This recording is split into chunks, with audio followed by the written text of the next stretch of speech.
നമസ്കാരം. ശരീരത്തിന് ഊർജ്ജസ്വലതയും ബലവും രോഗപ്രതിരോധ ശേഷിയും ആർജിക്കാൻ ഏറ്റവും നല്ല കാലമാണ് കർക്കിടകമെന്ന് ആയുർവേദം പറയുന്നു. ഔഷധങ്ങൾ ഫലപ്രദമായി പ്രവർത്തിക്കുന്ന സമയം കൂടിയാണിത്. പണ്ടുള്ളവർ ഇക്കാലത്ത് പ്രത്യേക ഭക്ഷണരീതി തന്നെ തുടർന്നു വന്നിരുന്നു. അതാണ് പത്തില വയ്ക്കൽ. കർക്കിടക മാസത്തിൽ കഴിക്കാൻ പറ്റിയൊരു ആരോഗ്യദായകമായ വിഭവമാണ് പത്തിലത്തോരൻ. ഇത് 10 ഇലകൾ ഉപയോഗിച്ച് ഉണ്ടാക്കുന്ന ഒരു തോരനാണ്.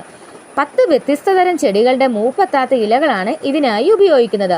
കുടങ്ങൽ, പൊന്നാരി വീരൻ, പൂവാങ്കുറുന്നൽ, ചീര, ചേമ്പ്, തഴുതാമ, കോവൽ, പയറില, മത്തനില, തകര തുടങ്ങിയ ഇലകൾ ഇതിനായി ഉപയോഗിക്കുന്നു. കർക്കിടകത്തിൽ ശരീരത്തിന് പ്രതിരോധശേഷി നൽകാനും ദഹന സംബന്ധമായ പ്രശ്നങ്ങൾ പരിഹരിക്കാനും ഈ വിഭവം സഹായിക്കുന്നു. പലയിടങ്ങൾ പത്തിലത്തോരൻ തയ്യാറാക്കാനായി പലതരം ഇലകളും ഉപയോഗിച്ചു വരുന്നു. കർക്കിടക മാസത്തിൽ ഇലക്കറികൾ ഭക്ഷണത്തിൽ ഉൾപ്പെടുത്തുന്നതും ഏറെ അനിവാര്യമാണ്. അപ്പോൾ എല്ലാവരും പത്തിലത്തോരൻ ഒന്ന് ഉണ്ടാക്കി നോക്കണേ. ബൈ.